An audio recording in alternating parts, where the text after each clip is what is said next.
Hello there, it's your Kuya Paz, and whoo, I'm back. For real, I'm back, for real. Yeah, ang tagal ko pong nawala, no? The last time I made a vlog or a podcast, kailan ba yun?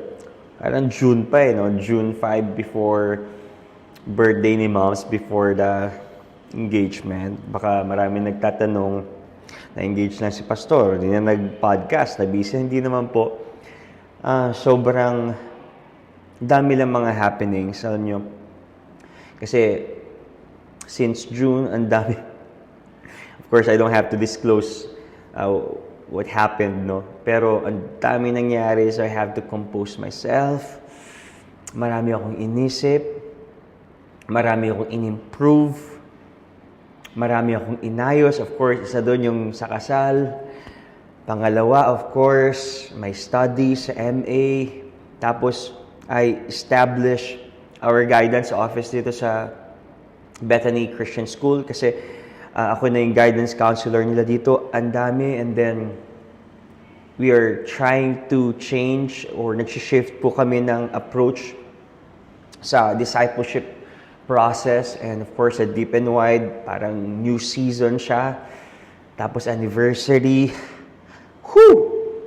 Actually, ang unang pumasok sa isip ko na gawin na podcast is how to handle pressure. Siguro next time yun, share ko yung mga experiences ko. But right now, alam ko naman na basa ninyo kung ano yung ipa-podcast natin ngayon, how to handle sadness. But before that, I want to recap what happened. Bakit nga ba hindi ako nakapag-podcast, no? Hindi kasi I made podcast, parang 2 episodes yon, magkasunod siya. And then after that, na busy na dahil nga ako rin pala yung nag-coordinate doon sa birthday ni Mommy kasi 60th birthday niya. Ang daming nangyari. Isa-isahin ko ba? Hindi na siguro. Pero, thank you so much for making Hanap the podcast. Kasi madami tayong mga friends na hanap nila yung podcast. Pastor, minsan namin yung podcast. Okay. Actually, parang 2 weeks ago, sabi ni Cizi, ba't di ka na nagpa-podcast? Miss na namin yung podcast mo. Talaga ba? May nakakamiss pala. Tapos may mga nagko-comment, ang daming nagchat-chat. Sabi nila, Kuya Paz, we miss your podcast. Alright, ito na. Gagawin na natin. At thank you so much po for praying for our ministry. Of course, hindi naman ito ang major na ginagawa ko sa buhay, no? Kumbaga, sideline lang ito kasi I want to share something what I've learned, share the wisdom we're getting from the Lord, and of course, the experiences. Marami tayong ginagawa sa buhay. But, yeah, I'm back. It's real, okay? At I know you're excited for this podcast dahil, grabe, comeback is real. At yun, pag-usapan natin how to handle sadness. Nubo ako. Bakit sumagi sa isip ko itong podcast na to? Kasi daming nalulungkot ngayon. Sobrang daming nalulungkot ngayon. Sa totoo lang. No? Of course, hindi ko naman sasabihin kung sino yung mga taong nalulungkot ngayon. Pero sa mga tropa natin, marami na akong kilala, especially sa social media, no? Gusto mong malungkot, punta ka sa social media. Ang daming mga issues, ang daming mga events. Tapos after ng mga celebrations, biglang may bashers agad. Sabi ko, grabe ang mundo, no? Grabe ang... Of course, hindi ko naman sinisisi yung social media, no? Hindi ko sinisisi yung pag-browse ko or pag tingin ko ng mga feeds doon or whatever. Pero isa sa mga bagay talaga na nakita ko ngayon, somehow, ba't ang lungkot ng mga tao, no? Why? Bakit nakakalungkot? Even though ang dami natin naririnig, even though ang dami nating ingay na naririnig, di ba? Mga issues, ang ingay eh. Pero after those issues, after those celebrations, man, at the end of the day, sobrang nakakalungkot. Sobrang nakakalungkot. That's why I decided to make a podcast about how to handle sadness. You know, ako po, hindi ko naman sinasabing lagi akong masaya, no? Hindi ko sinasabi na okay ako lagi.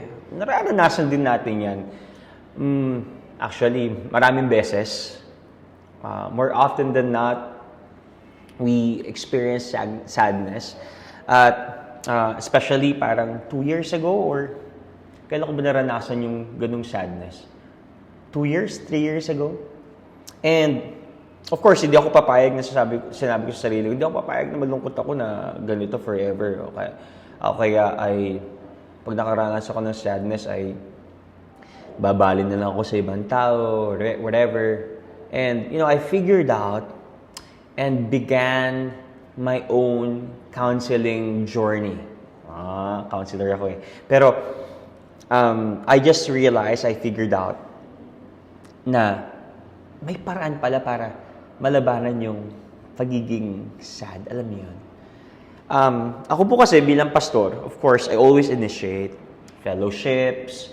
I always initiate tambay. Ganador ako eh. People can attest. Especially mga friends ko at yung mga mini-mentor ko. Talagang ganador ako. Guys, fellowship tayo. Tambay tayo. I like this tambay-tambay. But you know what? There's a point in my leadership, there's a point in my life na after those fellowships, biglang ang lungkot. Yung parang nakita mo sila umuwi na isa-isa. Shucks, sabi ko, bakit ko nararanasan ito? Maybe, yes, I'm so in love ako kay Lord, yes, in love ako dito sa mga taong ito. I really love them, I really care for them. I want to be of help. I want to disciple these people. Pero after the fellowship, I don't know if you felt that way. Ang lungkot. And I will never forget this one event in my life. Hindi ko alam kung anong year yun eh. Kung kailan ko naranasan yun, kung anong taon ng... Basta nag-celebrate ako ng birthday. Siyempre, ang saya, di ba? Kain, may programs, birthday ko yun. Tapos kwentuhan dito. And then, nakikita mo yung mga tao, isa-isang umaalis.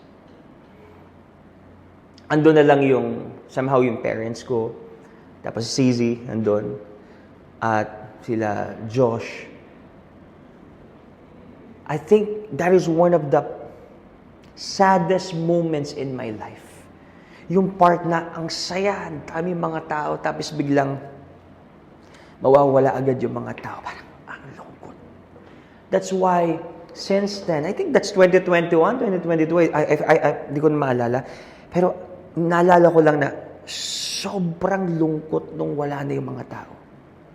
And I'm sharing that kasi, sabi ko, Lord, paano kaya pag nangyari sa akin yun, naranasan ko yun sa kasal, no? Kasi, di ba, alam mo naman yung kasal, sobrang bongga, tapos yung mga tao, ninong-ninong mo, yung mga friends mo nandun, and then, dalawa na lang yung matitira ng asawa mo. So, sobrang lungkot po nun, no? Kaya, iniisip ko, and then, sabi ko, gawa kaya ako ng podcast about how I overcome yung part ng sadness every time na nalulungkot ako sa part na gano'n, di ba?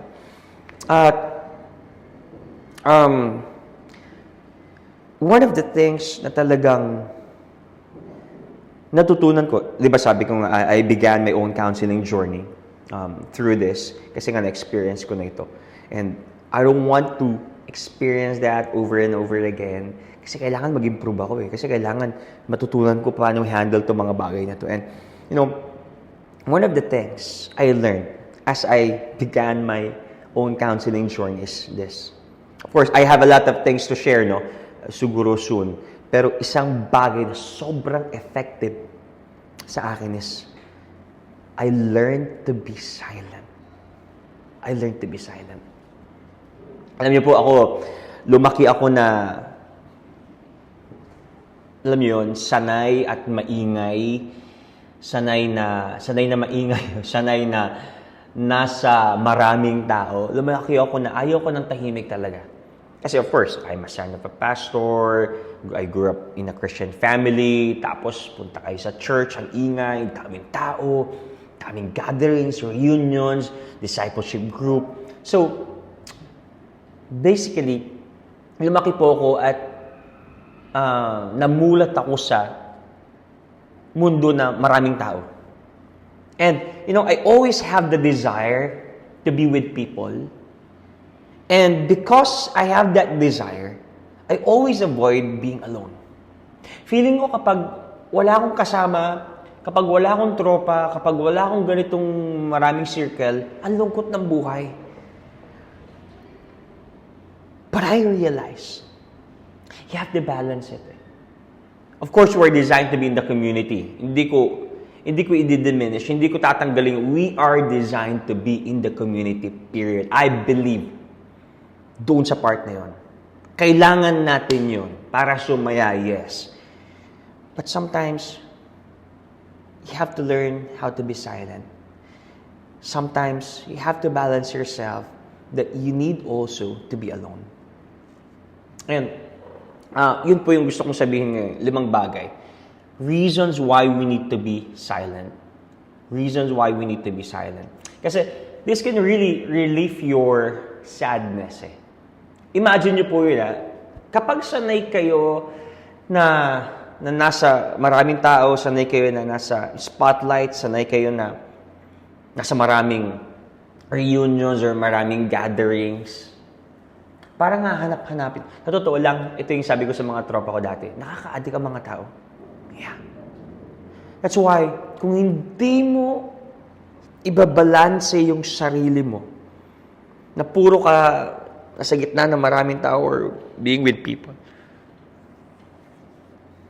Tapos pag nasanay ka doon at hindi ka na umalis doon sa kasanayan na yun, tapos nagmag-isa ka, doon dumarating yung kalungkutan Now, I want to give you reasons why we need to be silent. First, silence clarifies the soul. Silence clarifies the soul. 5 C's ito. Okay, first is clarifies the soul. Silence clarifies the soul. Usually, di ba? Ito. Let's be honest. Usually kapag malungkot tayo, di ba, we try to keep ourselves busy. And yung natutunan natin, gawin mo lang busy yung sarili mo pag nasasaktan ka. Be in the community so that you can avoid the pain and you can avoid the sufferings and etc. But here's what I learned. Tutok yung mukha ko para maintindihan nyo mabuti. Okay. But noise and distraction are just illusions. Let me repeat that. Noise and distractions are just illusions. Na itong noise and distraction na ginagawa natin, parang isa lang siyang ilusyon na sinasabi sa'yo, kunwari wala yung sakit. Kunyari, wala yung sadness. And here's the sad part. It has no power actually to remove the sadness. Now, here's the thing. When you're silent, you hear your thoughts. When you're silent, you hear your emotions. Teka, saan ba ako obsessed? Teka, saan ba ako nag-dwell lately? Teka, saan ba ako mahina lately? Kasi ang nangyayari po, if you try and if you keep yourself sa business with people, hindi mo marinig yung sarili mo, saan ba ako nasasaktan? Ang naririnig mo sila lang. How about you? How can you hear those words na talaga nagpapalungkot sa'yo? That's why silence clarifies the soul. Silence, parang, okay, Jomel, dito ka nasasaktan Jomel, ito yung iniisip mo lately, parang hindi ka makatulog kasi iniisip mo yung future mo, iniisip mo yung provision, ano yung pampakasal mo, di ba? Ano yung ganito, whatever mo, sino yung makakasama mo, babagsak na ba yung discipleship process ninyo, ganito, ganyan. Hindi mo maiisip yun until you learn how to be silent. You learn to be quiet. Kasi imagine nyo to Hindi makaklarify yung soul mo hanggang punong-puno ka ng ingay sa mundo. Ang ingay po ng mundo. Punta ka sa social media. Si Alice Guo, di ba? Yung mga away ng mga celebrities. Tapos yung mga politicians, bangayan, ano ba talaga? Now, if you will not turn off those notifications, if you will not learn how to be quiet and silent, then you will never hear. Your soul will never be clarified. Walang clarity. Ano ba talagang iniisip ng soul ko? Nasasaktan ba talaga yung soul ko? O nadadaya lang yung soul ko? Hindi mo mararanasan until you learn how to be silent. One of the things I really learned is, by the way, walang masama maging Ako po, nakakakain talaga ako mag-isa. At gustong-gusto ko yun. Kakain ako ng mag-isa. Of course, pag nandiyan si Sisi, kakain kami sa bahay. Pero pag alam niyo po yun, dati talagang nakakanood ako mag-isa sa sinehan. Tapos coffee, drive alone. Nakakapag-isip ako. In fact, kapag nagda-drive ako mag-isa, ito walang halong biro. Dito ako nakakagawa ng series, ng sermon. Dito ako nakakagawa ng process. Dito ako nakakagawa ng yung mga bagay na, okay, ito yung gagawin sa ministry. Because, yung need, naiisip mo, nagkakaroon ka ng reflection, what did I do last time? Parang hindi naging effective yun. Every time. Sa shower din. Pag nagsha-shower ako, pag nag-iisa ako, pag nagda-drive ako, pag nagko-coffee ako, whatever, ang dami ko naiisip. So, number 1 is, silence clarifies the soul. Number 2 is, silence challenges the voices. That's right. You heard me right. Silence challenges the voices. Kanina, clarifies the soul, ngayon challenges the voices. When you learn how to be quiet, when you learn how to be silent, of course, mag-isa mo. Whether you like it or not, mayroon po kayong mga maririnig na mga voices. Dalawang voice yan. Voice ng kaaway, voice ng Panginoon. And, when you learn how to be silent, you can confront and challenge your own voices. Kasi parang sasabihin sa'yo ng mundo, sasabihin sa'yo ng kaaway, woo! Tignan mo, mag-isa ka muna lang ngayon kasi walang nagmamahal sa'yo. That is your enemy. And you have to confront that. How can I confront that? How can we confront that? Simple lang. You have to know your identity in Christ. You have to know and count your blessings one by one. Alright? Hindi ako mag-isa. Mahal ako ni Lord God. Jesus died for all my sins. He saved me. He loved me. He cared for me, etc., etc. Now, when you're silent, you can confront those voices.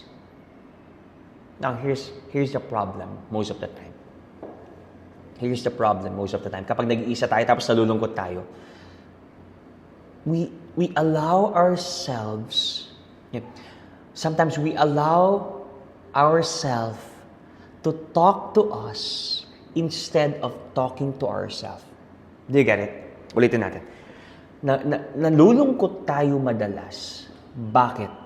Kasi we allow ourselves to talk to us instead of talking to ourselves.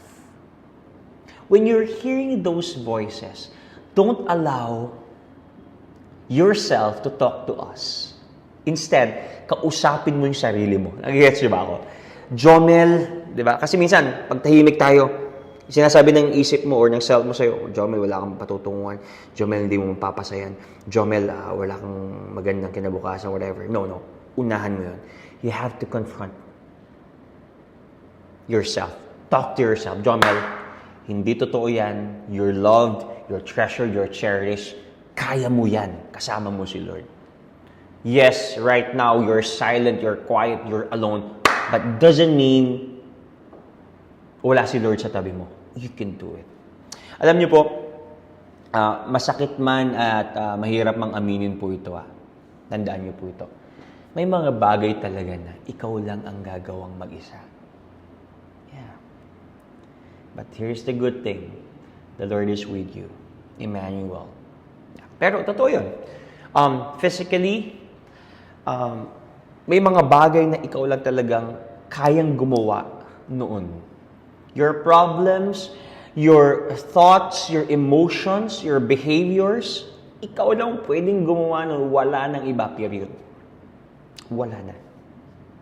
Sometimes, yes, we're sharing our aches. We're sharing our thoughts, our dreams, our mga hinanakit sa buhay. Pero at the end of the day, ikaw pa rin yun eh.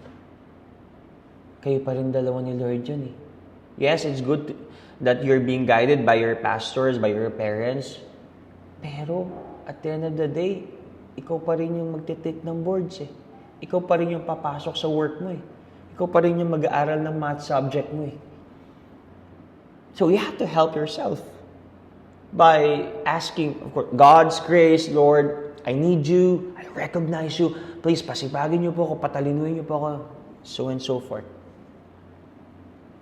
Kahit na po ikwento ninyo, i-shout out ninyo yung problema niyo sa Facebook. At the end of the day, ang gagawa pa rin nun ikaw. So you have to challenge those voices. Jomel, you can do it. Jomel, tinatamad ka mag-review. Jomel, tinatamad ka magtrabaho. You can do it. The Lord is with you. The Lord is in you. Holy Spirit, I recognize you. Okay? Minsan kasi parang nandiyan naman yung community. Nandiyan naman yung group leader ko. Nandiyan naman yung pastor ko. Tutulungan niya. Hindi rin. At the end of the day, ikaw pa rin ang gagawa niyan. Kahit na maraming advices na sinabi yung mga counselors natin, at the end of the day, still you. Ikaw pa rin. So, silence clarifies the soul. Silence challenges our voices or the voices. And then number 3, silence checks our emotions. Pansinin niyo po mag-isa. Subukan niyo mag-isa. Yung wala kang kausap, ikaw lang. Try mo yun. Mag-isa ka lang. Tapos, for example, napaaway ka last time, napatawad ko na ba siya? Sabi mo, oo, napatawad mo na siya. Pero try mo mag-isa. Isipin mo yun, napatawad ko na nga ba talaga siya? Lalabas eh. Lalabas sa puso mong hindi pa minsan eh. Nainis pa rin ako sa kanya pag may mga ganito akong nakikita sa kanya. That's why that's the importance of being silent. And kapag silensyo ka, naririnig mo kasi yung puso mo eh. Naririnig mo yung thoughts mo.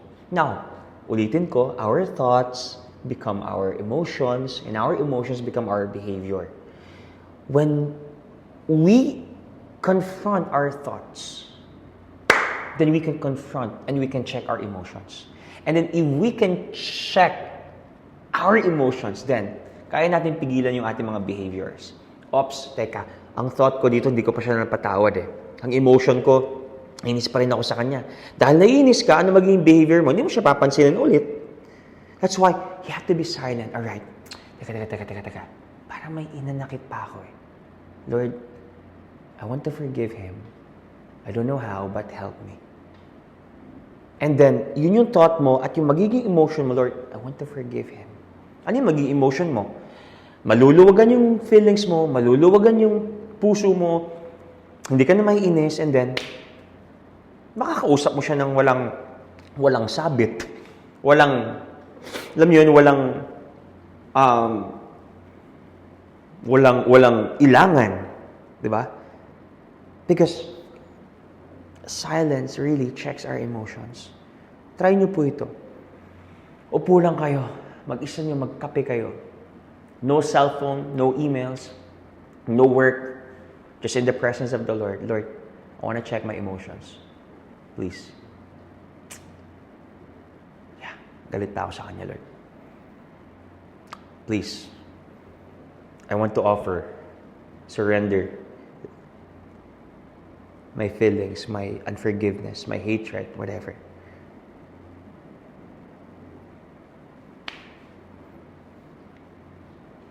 That's the time you can handle your sadness. Number 4, okay, is silence cultivates our listening. Okay, number 1, silence clarifies our soul. Number 2, Silence challenges the voices. Number 3, silence checks our emotions. Number 4, silence cultivates our listening. You know, a lot of people today don't know how to listen or have poor listening skills. Lungkot, no? Even yung mga leaders and mga pastors na nakakausap, parang, alam niyo, hindi marunong makinig.